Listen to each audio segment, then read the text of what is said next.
এই সমস্ত বিষয়ে ঐক্যমত প্রতিষ্ঠিত হয়েছে। প্রথমে ভারতে বাংলাদেশ বিরোধী বিভিন্ন তৎপরতা চলছে, বাংলাদেশের উপ হাইকমিশনে হামলা, বাংলাদেশ বিরোধী প্রচারণা, বাংলাদেশের অভ্যন্তরীণ ব্যাপারে হস্তক্ষেপ, এসবের তীব্র নিন্দা জানানো হয়েছে। এবং ভারতের এই সমস্ত পদক্ষেপের বিরুদ্ধে বর্তমান সরকারের যে আত্মমর্যাদাশীল এবং সাহসী ভূমিকা তার প্রশংসা করা হয়েছে এবং সরকারের সাথে সলিডারিটি প্রকাশ করা হয়েছে। তবে একই সাথে সাথে ভারতের এই সমস্ত প্রচারণার বিরুদ্ধে সরকারকে আরো শক্তিশালীভাবে, আরো বেগবানভাবে এটাকে অ্যাড্রেস করার কথা বলা হয়েছে।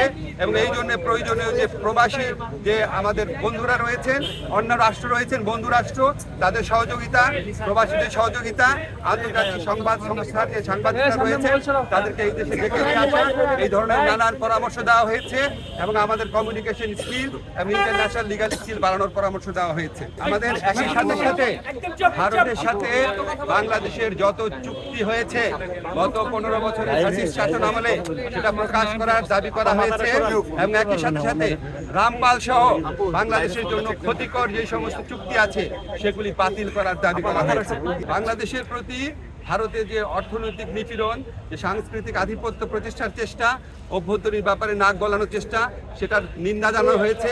এবং ভারতকে বাংলাদেশের প্রতি মর্যাদাশীল আচরণ করার, সৎ প্রতিবেশী সুলভ আচরণ করার আহ্বান জানানো হয়েছে। আমাদের এই পরিস্থিতি মোকাবেলায় ভারত বাংলাদেশ বিরোধী যে বিভিন্ন প্রচারণা চালাচ্ছে, এই পরিস্থিতি মোকাবেলায় সকল সম্প্রদায়ের মানুষের ভূমিকার প্রশংসা করা হয়েছে এবং সাম্প্রদায়িক সম্প্রীতি যে কোনো উস্কানির মুখে অটুট রাখার প্রত্যয় ব্যক্ত করা হয়েছে। সবশেষে সবাই একটা জিনিস বলেছেন যে আমাদেরকে আর শক্তিহীন, দুর্বল, নতজানু ভাবার কোনো রকম কোনো অবকাশ নাই। যে কোনো ধরনের অপপ্রচারণা এবং উস্কানির বিরুদ্ধে আমরা ঐক্যবদ্ধ থাকব এবং আমরা আমাদের ঐক্য অটুট রাখবো। আমরা সাহসী থাকবো। ভবিষ্যতেও যে কোনো ধরনের প্রচারণা আসলে, যে কোনো ধরনের উস্কানি আসলে আমরা আমাদের ঐক্যকে আরো বেগবান দেখানোর একটা প্রচেষ্টা অব্যাহত রাখবো। একই সাথে সাথে আমাদেরকে বলা হয়েছে, এটা প্রস্তাব আকারে এসছে, যে আমরা যে গোটা জাতি এই যে ভারতের অপপ্রচারণার বিরুদ্ধে ঐক্যবদ্ধ রয়েছি, এই জন্য আমরা সবাই মিলে একটা সমাবেশ করতে পারি কিনা, সবাই মিলে একটা পলিটিক্যাল কাউন্সিল করতে পারি কিনা, এমনকি নিরাপত্তা কাউন্সিল করতে পারি কিনা, এই ধরনের প্রস্তাব আনা হয়েছে। এই সবার মূল সুর ছিল যে আমাদের মধ্যে মত, পথ, আদর্শের ভিন্নতা থাকবে, আমাদের রাজনীতি ভিন্নতা থাকবে, অবস্থান ভিন্নতা থাকবে, কিন্তু দেশ সার্বভৌমত্ব এবং অস্তিত্বের প্রশ্নে আমরা সবাই এক, সবচেয়ে উপরে দেশ। এবং এটার থেকে আমরা কখনো বিচ্যুত হব না।